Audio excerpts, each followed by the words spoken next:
Hey, it's October and Halloween season. So, you know what would be really, really, really, really fun? Let's scare Julie.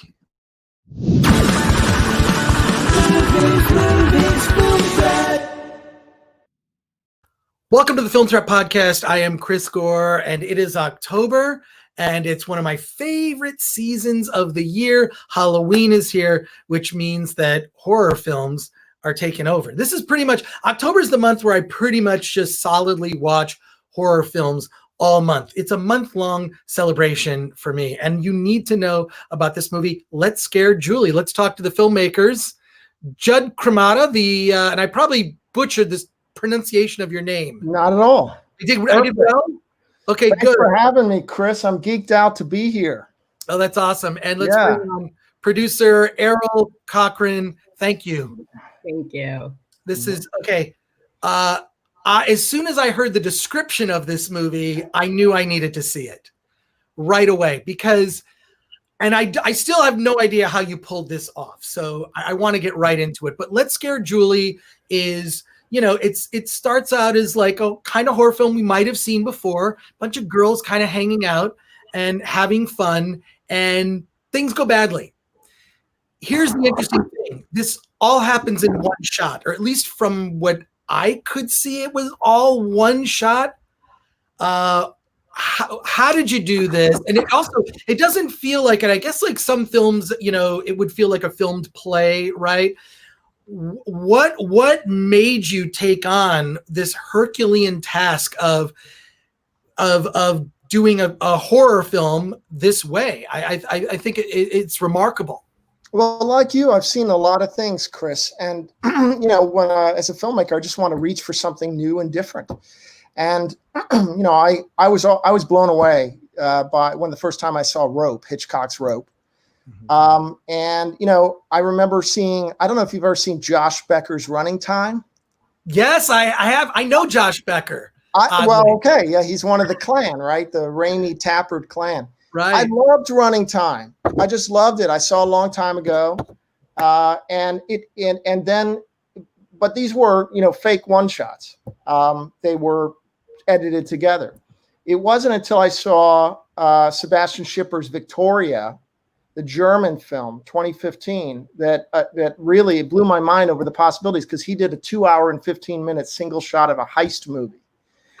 And it was, there was something about being trapped in a one shot, an unblinking eye, you can't look away, that lended itself to tension. There was also something genuine about a one shot where it's not manipulated. And especially in this day and age where people are consuming a lot of sort of TikTok and videos that are unedited on their phones, it's kind of like there's this honest sort of cinema that's happening that's unmanipulated. And even our time, is a time when something authentic and genuine seemed to ring true to me. So I just wanted to attempt that. A, B, it's less expensive to shoot a movie in 90 minutes than in a month. More stressful. Let's just say that. It is, but the way to think about this is as a play. Plays have been around forever. This is just another play. It's a cinematic play. And really it was just a ramp up time was a little shorter than you would want, but we just kind of went with it. I love this idea of standing on the edge of sort of chaos and control, because I feel like something fresh happens right there at that moment where I can't control it all. And this was an opportunity where I would only say action once, and that would be it. And then I'd grip my armrests for the rest of the movie. So I like that idea. And then I like the idea of doing a teen horror thriller that was sort of more geared towards teen girls. We've seen a lot of movies where there's a girl covered in blood running from whatever. And by the way, I love those films, but I thought a lot of them sexualized the girls and all that. I thought, well, what if we turned it and we focused in on the other audience, a group of teen girls, and made a movie for teen girls that was scary, that wasn't really necessarily about blood. and sexualizing the girls. So that was an idea, and then I also wanted the cast to be authentic teenagers as opposed to 20-somethings playing teenagers, which Right. I didn't want to see. I wanted something to feel genuine. I wouldn't mind. They could have pimples because we weren't going to cut. So it would just be all authentic. There was no continuity to worry about. So that was kind of the genesis of it. And I think too, like just to add, is that with horror, because it's so unexpected, it's like the whole point is like you want to kind of keep the audience guessing. And I can say that during the filmmaking process, all of us were on the edge of our seat of basically saying, please don't let something go wrong, because if something did happen, we're done. We're done for the entire day, because we were shooting at night, we were shooting during the summer. We had these time constraints. We were shooting with minors. And so literally, I mean, we joke around that, and one of the nights that we were filming, a cat came into a neighborhood cat walked into one of the scenes. And it's like, we all look at each other and it's like, apparently there's a cat in our movie now. And it's kind of having to roll with it. It was a black cat. It was perfect. It was a black cat. Well, I also want to bring up, there's another one-shot movie you might want to look up that's directed by Albert Pune, who did the movie The Sword and the Sorcerer. And I'm spacing on the film, but it all takes place from a security cam in a car, and it's all one shot of a car, and it encounters other cars. This movie, what I loved about it, you brought it up, Jud. It's very cinematic, because you're going from one location, a different location in the house, and then also different house, like different places in the neighborhood. So it didn't feel claustrophobic like a film like that might be prone to do, especially one shot. I do have a question for both of you. How many takes did you do? We had 4. So I'll let Jud speak to the rehearsal, but we basically had 4 attempts. We had 4 attempts. And so I can say that night 1 was, the rule of thumb was, no matter what happens, we just have to get through it. We need the actors to get through it. We need everyone to get through it, because there were so many cues that had to be timed perfectly. Mm-hmm. And each night, Jud can also speak to this, it's then rewriting in the parking lot, basically saying, this is what's not working, because you get to see it unfold in front of you and kind of adapt the way that you need to. And that meant that Jud and the actresses had to go back and re-choreograph everything. So we had 4 attempts and ended up getting it on night 3 and night 4. And night 4 was actually the one that kind of was what we wanted. Well, it's a good thing you weren't like Kubrick and did 50 takes. I think that would have been. This is the opposite of a Kubrick film. The opposite. And I tell you, someone had recommended I read a book by Moss Hart, who was a playwright in the 20s, 30s, 40s, called Act One, which is about him bringing his first play to Broadway. And basically, it wasn't working, his play. So every night, what do you have to do? You have to rewrite the play, give the actors the next day a new script, and that night they're going to perform it live in front of an audience new. It was the same process. Since we weren't going to edit it, I had to go home and edit it. I saw things that weren't working, slow bits, things that just weren't right. So I'd go home and cut the scene. We'd come back and re-rehearse it the next morning, and then we'd shoot it again that night. Well, it's pretty incredible. I do want to ask about the very opening of the movie. There's a scene where there are 2 of the characters they're kind of whispering to each other. Was that, in a way, it kind of reminded me of it. First of all, it made me kind of lean in and pay attention to what they were saying. And it kind of reminded me of these ASMR videos that are very popular on YouTube. I'm a huge fan. No, I'm just joking. Well, I know what you're talking about. Can you talk about that? I feel like that was very effective.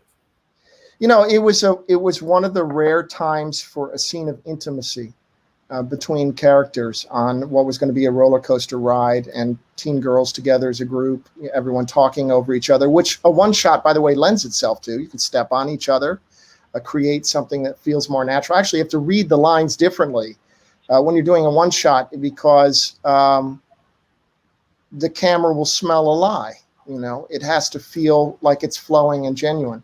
But that was an intimate moment between cousins, and the whispering was just to keep it down from the room next door. And it was just a chance for intimacy and a different sort of flow of the movie for a moment. Yeah, well, it worked. It worked. I also want to ask about those masks. which are being also used in the marketing of the film. Where did that come from? And I've never seen anything like it, and it was very freaky.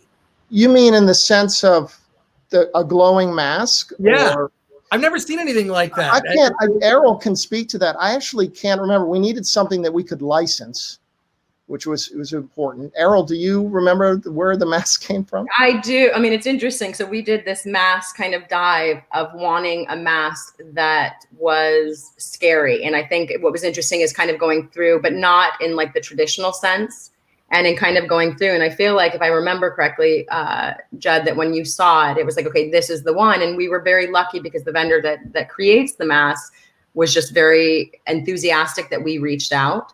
It also created a very different dynamic for the girls, because now it's like, we're not cutting. They have to kind of operate with these. Their visibility gets cut down. And I feel like because of how strong the cast was, they just rolled with everything. I mean, they really did. They protected each other, just as far as making sure that they continued and kind of just brought it home every single moment, because they never got a chance to breathe. Ever. Like, there was no break. There was literally, as you're seeing them run back and forth as they're going from different places.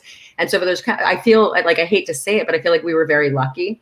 And I think that in particular, because of how Jud, initially sold us on the film, and I think sold everybody that was involved in this film, that we had people that really wanted to be a part of it and came to it for the right reasons. And genuinely, it was like, okay, let's go make, a rocking horror film. And it's literally Jud's passion that kind of sold every vendor, actor, everyone that was involved in it. Well, it was, those masks were really cool. You should sell them as a piece of merchandising. I'm sure he will be happy to hear that. What were some of the challenges in just pulling it off? Because I mean, after a while, I not only engaged in the story, but also like, how did you do it? Because the movie, you're not staying in any one location for very long. I mean, it was here and then also downstairs. And I just feel like watching it, I'm just like, oh my God, something bad is going to happen. Or there's going to be something that kind of reveals or, pulls the curtain open so you can kind of see how you did it. I didn't see any of that. So what were some of the challenges in pulling that off? Well, the best way to wrap your head around this is it's like we were talking about, it's a cinematic play. So plays have been around forever, and they're 90 minutes, 2 hours, whatever they are. And so everyone needs to know their marks. Everyone needs to know their lines. Now the addition of a camera, but, plays have also had complex lighting and, set changes and things going on. The camera was essentially another character, and we found Phil Mastrella through a buddy of mine, Chuck Ozeas, who was the DP that I've known for a long time. And Phil had come from Brooklyn Nine-Nine. I think he shot every episode of Brooklyn Nine-Nine. Wow. And this was for him basically a 90-minute Tai Chi move, where he's just slowly carrying this rig around, pulling his own focus. We had a first AC, but he said, it'll be better if I pull my own focus. And he was essentially another character. We introduced him to rehearsals as another character, because that first room, where I think a half hour of the movie takes place, it's a 12 by 12 room. So he has to skillfully move with the actors, and it has to feel seamless. And at the end of the process, for poor Phil, he was soaking wet. I mean, his clothes were not just damp. It was like he'd gone to take a shower with his clothes on. It was an incredible thing to watch him work and do this, because it was just very challenging going up and down the stairs. Remember, I'm changing it every night because we have to have a slightly different shot because the script's been rewritten. So that was a challenge. The lighting was a challenge because the sun is going down in the beginning. So you have going from blue sky to black sky, color temperatures changing.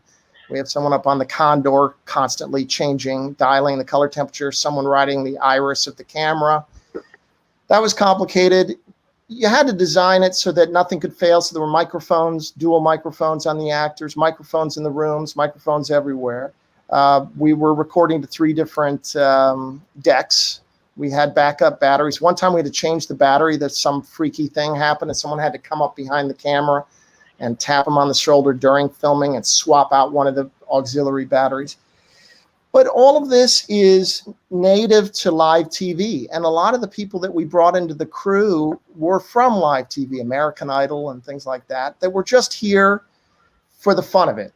I mean, you know, it was a short while that we'd be on set. I think we were on set 8 days all told. 4 days of shooting the one shot and 4 days of just getting ready to shoot the one shot. And I think everyone was just primed. Live TV knows that you can't fail. You have to have a backup behind the backup and a plan behind the plan. And we sort of operated that way. And I think too, like to add to that, it was like, even like in talking about the audio, it was almost like a Big Brother type scenario. So it's like with the amount of microphones that were on it. And I think as far as, you know, with the cues that had to be timed absolutely perfectly, I can honestly say that every single crew member that we had went above and beyond because everything had to be perfect. So you literally, you know, I joke around that I was hearing people running back and forth as they're running between the different houses and running, you know, into different rooms, placing different things. You know, you literally hear, you know, people being like, I forgot it. And it's like, okay, we're going to roll with it. We're going to roll with it. We're going to keep going. And I think it was that determination to just like kind of put it home and to keep it real. And I think Jud, as far as like mapping out the initial rehearsals with the girls, made sure that each of them spent time together, forged those relationships, created that bond, and then also kind of put them in a certain position, a confined space, so that they saw what the limitations would be with their movements. And I know that for Philostrella, the camera op, he described it as basically being put down at the end of like a hurricane. But basically it was in like, you know, the middle of a hurricane. And when we would actually end, all of a sudden he was like, I finally was put down after like 90 minutes of spinning around. It's basically how he described it. Well, it's not often you get to make a film where your first shot is also your martini shot, right? Like that's right. The first shot is the only shot, the last shot. Well, I really want to thank you both for being on the Film Threat podcast. Let's Scare Julie is a remarkable achievement. I defy any filmmaker to watch this and figure it out. I think it's incredibly difficult, and congratulations on the film. I'm just curious how the audience is like. How have they responded when they've seen it? Because I was actively like, after a while, I'm like, I'm trying to figure out how you did all of it. And like you said, it's like the camera is a character in the movie in a sense, although it's not a character. And it is, but it's also, this isn't a found footage movie, which I think is the excuse a lot of people use sometimes for films of this type. This is not found footage by any means. So curious how people have responded. I haven't sat with an audience on this film. Eryl, maybe I have no idea. I mean, I'm crossing my fingers. I don't know what's going to happen. Well, I think for the people that have seen it, I think it's the underlying theme that people are consistently saying, is it really a one shot? Is it really a one shot? And I think truthfully, that is the magic of this film, is that in the sense where it's like, it literally, when we started rolling the cameras, we did not stop. We literally shot it in one take.